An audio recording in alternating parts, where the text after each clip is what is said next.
Hi hello ನಮಸ್ತೆ dear friends, welcome to voice of Kannada YouTube channel. ಬನ್ನಿ 2022-23 ಸಣ್ಣ text book indent ಹೇಗೆ ಹಾಕೋದು ಅಂತ. ಸೊ ಈ ರೀತಿ ಸ್ಯಾಟ್ಸ್ ವೆಬ್ಸೈಟನ್ನು ಓಪನ್ ಮಾಡಿ ಇಲ್ಲಿ ಟೆಕ್ಸ್ಟ್ ಬುಕ್ ಮ್ಯಾನೇಜ್ಮೆಂಟ್ಗೆ ಹೋಗಿ text book indent entry select ಮಾಡಿ. ಸೊ 22-23 ಇಯರ್ಗೆ ಹೋಗಿ ಸರ್ಚನ್ನು ಕೊಡಿ. ಈ ರೀತಿ ಇಂಟರ್ಫೇಸ್ ಓಪನ್ ಆಗುತ್ತೆ. ಇಲ್ಲಿ ಕ್ಲಾಸ್ ಸೆಲೆಕ್ಟ್ ಮಾಡಿ. Class first standard, medium, Kannada medium. ಈ ಸಲ ಇಂಡೆಂಟ್ ಎಂಟ್ರಿ ಮಾಡೋದು ಭಾಳ ಈಸಿ. ಸೊ ನಾವು ಕನ್ನಡ ಮೀಡಿಯಮ್ ಸೆಲೆಕ್ಟ್ ಮಾಡಿದ ತಕ್ಷಣ ನಮ್ಮ ಶಾಲೆಗೆ ಬೇಕಾಗಿರ್ತಕ್ಕಂಥ ಪುಸ್ತಕಗಳೇ ಬರುತ್ತೆ. 1 to 5th ಎಂಟ್ರಿ ಮಾಡೋದು ಭಾಳ ಈಸಿ. ಸೊ ಹಾಗೆ ಡ್ಯಾಶ್ ಬೋರ್ಡನ್ನು ಕೂಡ ಓಪನ್ ಮಾಡ್ಕೊಂಬಿಡಿ, ಯಾಕಂದರೆ ನಮಗೆ ಮಕ್ಕಳ ಸಂಖ್ಯೆ ಬೇಕಾಗುತ್ತೆ. ಸೊ ಅದು ಡ್ಯಾಶ್ ಬೋರ್ಡಲ್ಲಿ ನಮಗೆ ಸಿಗುತ್ತೆ. ಸೊ ಈ ರೀತಿ ಡ್ಯಾಶ್ ಬೋರ್ಡಲ್ಲಿ ಮಕ್ಕಳ ಸಂಖ್ಯೆನ ನೋಟ್ ಮಾಡಿಕೊಂಡ್ರೆ ವೆರಿ ಈಸಿ ಆಗುತ್ತೆ. 1 to 5th ಕೂಡ ಅದೇ ಕರೆಕ್ಟಾಗಿ ಬಂದಿರುತ್ತೆ. ನೀವು ಒಂದು ಸಲ ಚೆಕ್ ಮಾಡ್ಕೊಬೋದು. ನೋಡಿ, ಇಲ್ಲಿ ನಾನು 1ನೇ ತರಗತಿಯ ಮಕ್ಕಳ ಸಂಖ್ಯೆಯನ್ನು ಎಂಟ್ರಿ ಮಾಡ್ತಾ ಇದ್ದೀನಿ. ಇಲ್ಲಿ ಕ್ವಾಲಿಟಿ ಆಫ್ ಬುಕ್ಸ್ ರಿಕ್ವೈರ್ಡ್ ಮಾತ್ರ ಎಂಟ್ರಿ ಮಾಡಿದ್ರೆ ಸಾಕು. ಗೌರ್ಮೆಂಟ್ ಶಾಲೆಯವರು, ಪ್ರೈವೇಟ್ ಅವರು ಮಿಕ್ಕಿದ ಮಾಡಬೇಕಾಗುತ್ತೆ. ಎಲ್ಲ ಕೂಡ ಫೀಸ್ ಆಗಿರುತ್ತೆ. ನಮಗೆ ಕ್ವಾಂಟಿಟಿ ಆಫ್ ಬುಕ್ ರಿಕ್ವೈರ್ಡ್ ಮಾತ್ರ ಕೊಡಬೇಕಾಗುತ್ತೆ. ಸೊ ನಾನು ಜಾಸ್ತಿ ಕೊಡ್ತಾ ಇರೋದ್ರಿಂದ ಅದು ಇರೋ ಮಕ್ಕಳ ಸಂಖ್ಯೆಗಿಂತ ಜಾಸ್ತಿ ಇದೆ ಅಂತ ತೋರಿಸ್ತಾ ಇದೆ. ಸೊ ನೀವು ಓಕೆ ಕೊಡ್ಬೋದು, ಯಾಕಂದರೆ ಫಸ್ಟ್ ಸ್ಟ್ಯಾಂಡರ್ಡ್ ಅಲ್ವಾ. ಸೊ ಸ್ಟ್ರೆಂತನ್ನು ನೀವು ಎಷ್ಟು ಬೇಕೋ ಅಷ್ಟು ಕೊಡ್ಬೋದು. ಅಷ್ಟೇ ಕೊಟ್ಟರೆ ಈ ರೀತಿ ತೋರಿಸೋದಿಲ್ಲ, ನಿಮಗೆ ಜಾಸ್ತಿ ಕೊಟ್ಟರೆ ಮಾತ್ರ ಈ ರೀತಿ ತೋರಿಸುತ್ತೆ. ಸೊ ನಾನು 1 ಜಾಸ್ತಿ ಕೊಡ್ತಾ ಇದ್ದೀನಿ ಈಗಿರೋ ಮಕ್ಕಳ ಸಂಖ್ಯೆಗಿಂತ. So requirement more than strength ಅಂತ ತೋರಿಸ್ತಾ ಇದೆ. ಸೊ ಓಕೆ ಕೊಡಿ. ಇಷ್ಟಾದ ನಂತರ ನೀವು ಒಂದ್ಸಲ ಟೆಕ್ಸ್ಟ್ ಬುಕ್ ಟೈಟಲ್ಸ್ನ ಒಂದ್ಸಲ ಚೆಕ್ ಮಾಡ್ಕೊಬೇಕಾಗುತ್ತೆ. ನೋಡಿ, ಇಲ್ಲಿ ಕನ್ನಡ, ಗಣಿತ, ಪರಿಸರ, ಇಂಗ್ಲೀಷು ಮತ್ತು ಡೈರಿ ಇಷ್ಟು ಕೂಡ ಇದೆ. 1 to 5th ವೆರಿ ಈಸಿ. ನೀವು ಚೆಕ್ ಮಾಡಲಿಕ್ಕೆ ಅವಶ್ಯಕತೆ ಇಲ್ಲ, ಯಾಕಂತಂದರೆ ಕನ್ನಡ ಮೀಡಿಯಮ್ ಅಂತ ನೀವು ಸೆಲೆಕ್ಟ್ ಮಾಡಿದ ತಕ್ಷಣ ಕರೆಕ್ಟಾಗಿ ಎಷ್ಟು ಬುಕ್ಸ್ ಬೇಕೋ ಅಷ್ಟೇ ಅವ್ರು ಫಿಕ್ಸ್ ಮಾಡಿಬಿಟ್ಟಿದ್ದಾರೆ. 6th 7th ಅಷ್ಟೇ ನಾವು ಸರ್ಚ್ ಮಾಡಬೇಕಾಗುತ್ತೆ. ಸೊ ಅದೇ ರೀತಿ ಸೆಕೆಂಡ್ ಸ್ಟ್ಯಾಂಡರ್ಡನ್ನು ಫಿಲ್ ಮಾಡೋಣ. ಸೆಕೆಂಡ್ ಸ್ಟ್ಯಾಂಡರ್ಡ್ ಸರ್ಚ್ ಕೊಡಿ. ನೋಡಿ, ಸೇಮ್ ಕನ್ನಡ, ಗಣಿತ, ಪರಿಸರ, ಇಂಗ್ಲೀಷ್ ಎಲ್ಲ ಟೆಕ್ಸ್ಟ್ ಬುಕ್ ನೇಮ್ಸ್ ಎಲ್ಲ ಕರೆಕ್ಟಾಗಿದೆ. ಸೊ ನಾವಿಲ್ಲಿ ಕ್ವಾಂಟಿಟಿ ಆಫ್ ಬುಕ್ ರಿಕ್ವೈರ್ಡು, ಇಲ್ಲಿ ಸ್ಟ್ರೆಂತ್ ಎಷ್ಟಿರುತ್ತೋ ಅಷ್ಟನ್ನೇ ಕೊಡ್ತಿದ್ದೀನಿ ನಾನು. ಸ್ಟ್ರೆಂತ್ಗಿಂತ ನೀವು ಜಾಸ್ತಿ ಕೊಟ್ಟರೆ ಆ ಥರ ಆ ಇಂಟರ್ಫೇಸ್ ಕೇಳುತ್ತೆ, ನೀವು ಓಕೆ ಕೊಟ್ಟರೆ ಸಾಕು. ನೋಡಿ, ಇಲ್ಲಿ ಎಲ್ಲ ಬುಕ್ಸು ಕರೆಕ್ಟಾಗಿದ್ದಾವೆ, ಒಂದ್ಸಲ ಚೆಕ್ ಮಾಡ್ಕೊಂಬಿಡಿ. ನೋಡಿ, ಇಲ್ಲಿ ನಾನು ಒಂದ್ಸಲ ಚೆಕ್ ಮಾಡ್ತೀನಿ. 1 to 5th 38 ಬುಕ್ಸ್ ಇರುತ್ತೆ. ನಾವು ಪೂರ್ತಿ ಇಂಡೆಂಟ್ ಎಂಟ್ರಿ ಮಾಡಿದ ನಂತರ ನಮಗೆ 38 ಬುಕ್ಗಳ ಹೆಸರು ಕಾಣಿಸ್ಬೇಕಾಗುತ್ತೆ. ನೋಡಿ, ಇಲ್ಲಿ ಸ್ಟ್ರೆಂತನ್ನು ನಾನು ಎಂಟ್ರಿ ಮಾಡ್ತೀನಿ. ಇಲ್ಲಿರೋ ಸ್ಟ್ರೆಂತ್ನ ಎಂಟ್ರಿ ಮಾಡ್ತಿರೋದ್ರಿಂದ ನನಗೆ ಹಿಂದೆ ತೋರಿಸಿದಂಥ ಆಪ್ಷನ್ ಕೇಳ್ತಾ ಇಲ್ಲ. ಬಟ್ ಜಾಸ್ತಿ ಎಂಟ್ರಿ ಮಾಡಿದ್ರೆ ಆ ಥರ ಕೇಳುತ್ತೆ, ಅದಕ್ಕೂ ಕೂಡ ನೀವು ಓಕೆ ಕೊಟ್ಟರೆ ಸಾಕು. ಸೊ ಈ ರೀತಿ ಸೆಕೆಂಡ್ ಸ್ಟ್ಯಾಂಡರ್ಡ್ದು ಕೂಡ ಎಂಟ್ರಿ ಮಾಡಿದ್ದು ಮುಗೀತು. ಓಕೆ, ಇಷ್ಟೇ ಈಸಿಯಾಗಿ ಮಾಡ್ಬೋದು ಈ ಸಲ. ಹಿಂದಿನ ಸಲ ಥರ ಏನು ತಪ್ಪಿಲ್ಲ. ಸೊ 3rd ಸ್ಟ್ಯಾಂಡರ್ಡು ಸರ್ಚನ್ನು ಕೊಡ್ತಾ ಇದ್ದೀನಿ. 3rd ಸ್ಟ್ಯಾಂಡರ್ಡ್ ಹೋಗಿ ಈಗ 3rd ಸ್ಟ್ಯಾಂಡರ್ಡ್ದ ಟೆಕ್ಸ್ಟ್ ಬುಕ್ಸು ಓಪನ್ ಆಗುತ್ತೆ. 1 to 5th ಕೂಡ ಚೆನ್ನಾಗಿ ಪ್ರೀ ಡಿಫೈನ್ ಆಗಿರುತ್ತೆ. ನೋಡಿ, ಕನ್ನಡ, ಇಂಗ್ಲೀಷ್, ಗಣಿತ, ಪರಿಸರ, ಡೈರಿ. ಸೊ ಕರೆಕ್ಟಾಗಿದೆ. ನೀವು ಒಂದು ಸಲ ಚೆಕ್ ಮಾಡ್ಕೊಂಬಿಡಿ ಅಷ್ಟೇ. ಆಲ್ಮೋಸ್ಟ್ ಕರೆಕ್ಟ್ ಇರುತ್ತೆ. 6th ತನಕ 6th ಸ್ವಲ್ಪ ನಾವು ಸೆಲೆಕ್ಟ್ ಮಾಡ್ಕೋಬೇಕಾಗುತ್ತೆ, ಯಾವ ಥರ ಅಂತ ಹೇಳ್ತೀನಿ ನಾನು. ನೋಡಿ, ಇಲ್ಲಿ ಅಲ್ಲಿ ಎಷ್ಟಿದೆಯೋ ಸ್ಟ್ರೆಂತ್ ನಾನು ಅಷ್ಟೇ ಸ್ಟ್ರೆಂತನ್ನೇ ಎಂಟ್ರಿ ಮಾಡ್ತಾ ಹೋಗ್ತಾ ಇದ್ದೀನಿ. ಸೊ ಈ ರೀತಿ ಸ್ಟ್ರೆಂತನ್ನು ಎಂಟ್ರಿ ಮಾಡಬೇಕಾಗುತ್ತೆ. ಇದು 3rd ಸ್ಟ್ಯಾಂಡರ್ಡಿಗೆ ಸಂಬಂಧಪಟ್ಟಂತೆ ಪುಸ್ತಕಗಳ ಒಂದು ಮಾಹಿತಿ. ಸೊ ಅದೇ ರೀತಿ 4ನೇ ತರಗತಿಯ ಒಂದು ಪುಸ್ತಕಗಳ ಇಂಡೆಂಟ್ ಎಂಟ್ರಿಯನ್ನು ಯಾವ ರೀತಿ ಈಸಿಯಾಗಿ ಮಾಡ್ಬೋದು ಅಂತಂದರೆ, ನೋಡಿ, 4ನೇ ತರಗತಿ ಕೊಟ್ಟು ಸರ್ಚ್ ಕೊಡಿ. 4ನೇ ತರಗತಿಗೆ ನೋಡಿ ವರ್ಕ್ ಬುಕ್ಸ್ ಇದೆ. Kannada work book, Kannada text book, maths part 1, maths part 2, maths work books 2 ಇದ್ದಾವೆ. ಸೊ ಸ್ಟೂಡೆಂಟ್ ಡೈರಿ ಇದೆ, Savi Kannada, Kannada first language book ಇದೆ. ಸೊ ಇಷ್ಟು ಕೂಡ 10 ಬುಕ್ಸ್ ಇದೆ. 4th ಸ್ಟ್ಯಾಂಡರ್ಡ್ಗೆ 10 ಬುಕ್ಸ್ ಇರುತ್ತೆ. ಸೊ ನಾವು ಇಲ್ಲಿ ಮಕ್ಕಳ ಸಂಖ್ಯೆ 1 ನಾವು ಎಂಟ್ರಿ ಮಾಡಬೇಕಾಗುತ್ತೆ. ಮಕ್ಕಳ ಸಂಖ್ಯೆಯನ್ನು ನೋಡ್ಕೊತಾ ಇದ್ದೀನಿ ನಾನು. ಸೊ ಮಕ್ಕಳ ಸಂಖ್ಯೆ ಎಂಟ್ರಿ ಮಾಡ್ತಾ ಹೋಗೋಣ. ಈಗ ಮಕ್ಕಳ ಸಂಖ್ಯೆಯನ್ನು ಎಂಟ್ರಿ ಮಾಡ್ತಾ ಇದ್ದರೆ ಟೋಟಲಾಗಿ ನಾವು 1 to 5th 38 ಪುಸ್ತಕಗಳು ಬೇಕಾಗುತ್ತೆ. ನಾನು HPS ಸ್ಕೂಲ್ದು ತೋರಿಸ್ತಾ ಇರೋದ್ರಿಂದ 6th 7th ಕೂಡ ಇರುತ್ತೆ. ಬಟ್ LPS ಶಾಲೆಗಳು ಹೆಚ್ಚಾಗಿರೋದ್ರಿಂದ 1 to 5th 38 ಪುಸ್ತಕಗಳು ಬರುತ್ತೆ. ಈಗ 4th ಸ್ಟ್ಯಾಂಡರ್ಡ್ದು ಎಂಟ್ರಿ ಕಂಪ್ಲೀಟ್ ಆಗಿದೆ. ನೋಡಿ, 4th ಸ್ಟ್ಯಾಂಡರ್ಡ್ದು ಎಂಟ್ರಿ ಮಾಡ್ತಾ ಇದ್ದೀನಿ ಫಸ್ಟಾಗಿ. ಓಕೆ, 4th ಸ್ಟ್ಯಾಂಡರ್ಡ್ದು ಎಂಟ್ರಿ ಕಂಪ್ಲೀಟ್ ಆಗಿದೆ. ಇದಾದ ನಂತರ 5th ಸ್ಟ್ಯಾಂಡರ್ಡ್ದು ಎಂಟ್ರಿ ಮಾಡಬೇಕಾಗುತ್ತೆ. LPS ಅವರು ಇಷ್ಟೇ ಮಾಡಬೇಕಾಗಿದ್ದು 1 to 5th ಎಂಟ್ರಿ ಮಾಡಬೇಕು. ಎಲ್ಲ ಪ್ರೀ ಡಿಫೈನ್ಡ್ ಆಗಿರುತ್ತೆ. ನೋಡಿ, 5th ಕೂಡ English second language, English work book 2.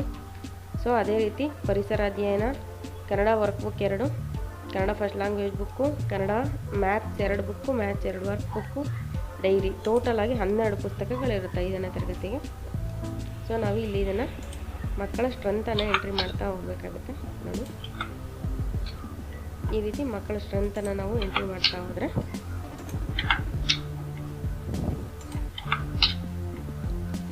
ನೋಡಿ ಎಷ್ಟಿದೆಯೋ ಅಷ್ಟೇ ಮಕ್ಕಳಷ್ಟು ಅಂತಲೇ ಎಂಟ್ರಿ ಮಾಡ್ತಾಯಿದ್ದೀನಿ.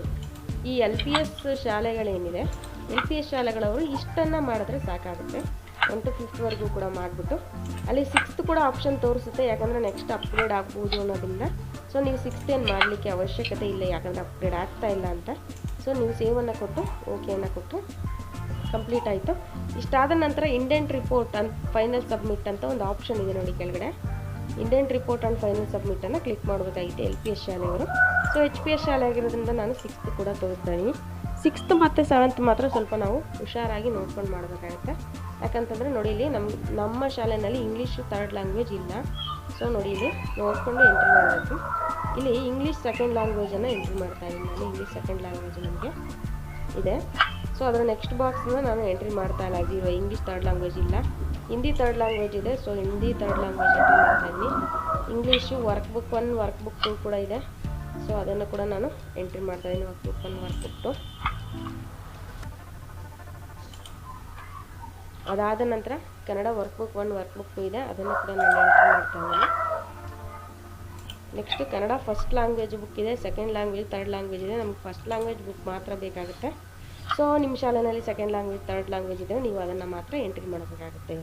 6th 7th ಮಾತ್ರ ನಾವು ಸಬ್ಜೆಕ್ಟ್ಸನ್ನು ನೋಡಿ ಎಂಟ್ರಿ ಮಾಡಬೇಕು. ನಮ್ಗೆ ಯಾವ್ದು ಬೇಡ ಅದಕ್ಕೆ 0 ಮಾತ್ರ ಸಾಕು. Kannada 2nd language 3rd language 0 ಬಿಟ್ಟಿದ್ದೀನಿ ನಾನು. Next Kannada maths part 1 part 2 ಇದೆ ನೋಡಿ ಇಲ್ಲಿ, ಅದನ್ನು ನಾನು ಎಂಟ್ರಿ ಮಾಡ್ತಾಯಿದ್ದೀನಿ. ಮ್ಯಾಥ್ಸ್ ವರ್ಕ್ಬುಕ್ ಪಾರ್ಟ್ 1 ಪಾರ್ಟ್ 2 ಅದನ್ನು ಎಂಟ್ರಿ ಮಾಡ್ತಾಯಿದ್ದೀನಿ. ಸೊ ಅದೇ ರೀತಿ ಫಿಸಿಕಲ್ ಎಜುಕೇಷನ್ ಇದೆ, ಫಿಸಿಕಲ್ ಎಜುಕೇಷನ್ನ ಕೂಡ ಎಂಟ್ರಿ ಮಾಡ್ತಾಯಿದ್ದೀನಿ. ಸೊ ಅದೇ ರೀತಿ ಸೈನ್ಸ್ ಇದೆ, ಸೈನ್ಸನ್ನು ಕೂಡ ಎಂಟ್ರಿ ಮಾಡ್ತಾಯಿದ್ದೀನಿ. ನೆಕ್ಸ್ಟು ಡೈರಿ ಇದೆ, ಡೈರಿಯನ್ನು ಕೂಡ ಎಂಟ್ರಿ ಮಾಡೋಣ. ಅದೇ ರೀತಿ ಸೋಷಲ್ ಸೈನ್ಸ್ ಪಾರ್ಟ್ 1 ಪಾರ್ಟ್ 2 ಇದೆ, ಅದನ್ನು ಕೂಡ ಎಂಟ್ರಿ ಮಾಡೋಣ. ಸೊ ಇನ್ನು ಮಿಕ್ಕಿದ ಮರಾಠಿ, ಕೊಂಕಣಿ, ಸಾಂಸ್ಕ್ರಿಟ್, ತುಳು, ಉರ್ದು ಇವ್ಯಾವು ಕೂಡ ನಮ್ಮ ಶಾಲೆಯಲ್ಲಿಲ್ಲ. ಸೊ ಉರ್ದು ಶಾಲೆಯವರು, ಕೊಂಕಣಿ ಶಾಲೆ, ಮರಾಠಿ ಶಾಲೆಯವರು ಅದನ್ನು ಎಂಟ್ರಿ ಮಾಡಬೇಕಾಗುತ್ತೆ. ಸೊ ನಾನು ಇಷ್ಟನ್ನು ಮಾಡಿ ಸೇವ್ ಕೊಡ್ತಾಯಿದ್ದೀನಿ. ಅಲ್ಲಿಗೆ 6th ಸ್ಟ್ಯಾಂಡರ್ಡ್ದು ಕಂಪ್ಲೀಟ್ ಆಗಿದೆ. ಇನ್ನು ಉಳಿದಿರ್ತಕ್ಕಂಥದ್ದು ಇದು HPS ಶಾಲೆಗೆ ಸಂಬಂಧಪಟ್ಟಂತೆ ತೋರಿಸ್ತಾ ಇದ್ದೀನಿ. 7th standard same 7th standard ಕೂಡ ನಾವೇನು 6th ಸ್ಟ್ಯಾಂಡರ್ಡಿಗೆ ಏನು ಮಾಡಿದ್ವಿ ಅದೇ ರೀತಿ ಬರುತ್ತೆ. ಇಲ್ಲೂ ಕೂಡ ಇಂಗ್ಲೀಷ್ 2nd ಲ್ಯಾಂಗ್ವೇಜನ್ನು ಮಾತ್ರ ಎಂಟ್ರಿ ಮಾಡ್ತಾ ಇದ್ದೀನಿ ನಾನು. 3rd ಲ್ಯಾಂಗ್ವೇಜ್ ಬೇಡ ನಮಗೆ. ಹಿಂದಿ 3rd ಲ್ಯಾಂಗ್ವೇಜ್ ಇದೆ, ಹಿಂದಿ 3rd ಲ್ಯಾಂಗ್ವೇಜನ್ನು ಎಂಟ್ರಿ ಮಾಡ್ತಾ ಇದ್ದೀನಿ. ಇಂಗ್ಲೀಷ್ ವರ್ಕ್ಬುಕ್ 1, ಇಂಗ್ಲೀಷ್ ವರ್ಕ್ಬುಕ್ 2, ಅದೇ ರೀತಿ Kannada workbook 1, Kannada workbook 2. Next Kannada first language, 2nd language, 3rd language 3 ಕೂಡ ಆಪ್ಷನ್ಸ್ ಇದೆ ನೋಡಿ ಇಲ್ಲಿ. ನಾನು ಫಸ್ಟ್ ಲ್ಯಾಂಗ್ವೇಜ್ ಮಾತ್ರ ಎಂಟ್ರಿ ಮಾಡ್ತಾಯಿದ್ದೀನಿ, 2nd 3rd ಲ್ಯಾಂಗ್ವೇಜ್ ನಮಗೆ ಬೇಡ. ಸೊ ಮ್ಯಾಥ್ಸ್ ಪಾರ್ಟ್ 1 ಎಂಟ್ರಿ ಮಾಡ್ತಾಯಿದ್ದೀನಿ. ಮ್ಯಾಥ್ಸ್ ಪಾರ್ಟ್ 2 ಕೂಡ ಎಂಟ್ರಿ ಮಾಡ್ತಾಯಿದ್ದೀನಿ. ಮ್ಯಾಥ್ಸ್ ವರ್ಕ್ಬುಕ್ 1 ವರ್ಕ್ಬುಕ್ 2 ಇದೆ, ಅದನ್ನು ಕೂಡ ಎಂಟ್ರಿ ಮಾಡ್ತಾಯಿದ್ದೀನಿ.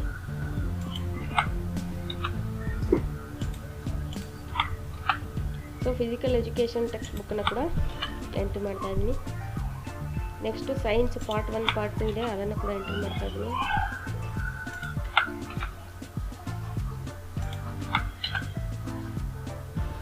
ಸೊ ಡೈರಿಯನ್ನು ಎಂಟ್ರಿ ಮಾಡಿ. ನೆಕ್ಸ್ಟ್ ಸೋಷಲ್ ಪಾರ್ಟ್ 1 ಪಾರ್ಟ್ 2 ಇದೆ, ಇದನ್ನು ಕೂಡ ನಾನು ಎಂಟ್ರಿ ಮಾಡ್ತಾಯಿದ್ದೀನಿ.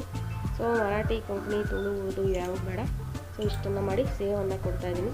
ನೀವು ಉರ್ದು ಸ್ಕೂಲವರಾಗಿದ್ದರೆ ನೀವೇನು ಸೆಲೆಕ್ಟ್ ಮಾಡ್ಕೊಬೋದು. ಸೊ ಇಷ್ಟೆಲ್ಲ ಆದ ನಂತರ ನೀವು ಇಂಡೆಂಟ್ ರಿಪೋರ್ಟ್ ಆ್ಯಂಡ್ ಫೈನಲ್ ಸಬ್ಮಿಟನ್ನು ಕ್ಲಿಕ್ ಮಾಡಿದಾಗ ನೋಡಿ ಇಲ್ಲಿ HPS ಶಾಲೆದು ಈ ಥರ ತೋರಿಸುತ್ತೆ ಪುಸ್ತಕಗಳ ಒಂದು ಲಿಸ್ಟು. ಸೊ LPS ಶಾಲೆ ಆದರೆ 38 ಪುಸ್ತಕಗಳನ್ನು ತೋರಿಸುತ್ತೆ.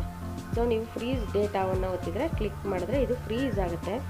ಫ್ರೀಸ್ ಆದ ನಂತರ ನೀವು ರಿಪೋರ್ಟ್ ಅಂತ ಟೈಪ್ ಮಾಡಿದ್ರೆ ರಿಪೋರ್ಟ್ ಅಂತ ಕ್ಲಿಕ್ ಮಾಡಿ ನೀವು ಇದನ್ನು PDF ಅಲ್ಲಿ ಸೇವ್ ಮಾಡಿ ಇಟ್ಕೊಳ್ಬೋದು. ಅದೇ ರೀತಿ ಪ್ರಿಂಟನ್ನು ಕೂಡ ಸೇವ್ ಮಾಡಿ ತೆಗೆದುಕೊಳ್ಬೋದು. ಇದನ್ನು ಒಂದು ನಿಮ್ಮ ಶಾಲೆಯಲ್ಲಿ ಇಟ್ಕೊಂಡು ಇನ್ನೊಂದನ್ನು CRP ಅವ್ರಿಗೆ ಕೊಡಬೇಕಾಗುತ್ತೆ. ನೋಡಿ ಈ ಥರ ನಾನು ಸೇವ್ ಮಾಡಿರ್ತಕ್ಕಂಥ ಒಂದು PDF ಫೈಲನ್ನು ನಿಮಗೆ ಓಪನ್ ಮಾಡಿ ತೋರಿಸ್ತಾ ಇದ್ದೀನಿ. ನೋಡಿ ಈ ಥರ ಬಂದಿರುತ್ತೆ. ಸೊ ಶಾಲೆಗೆ ಬೇಕಾದ ಎಲ್ಲ ಪುಸ್ತಕ ಇರುತ್ತೆ.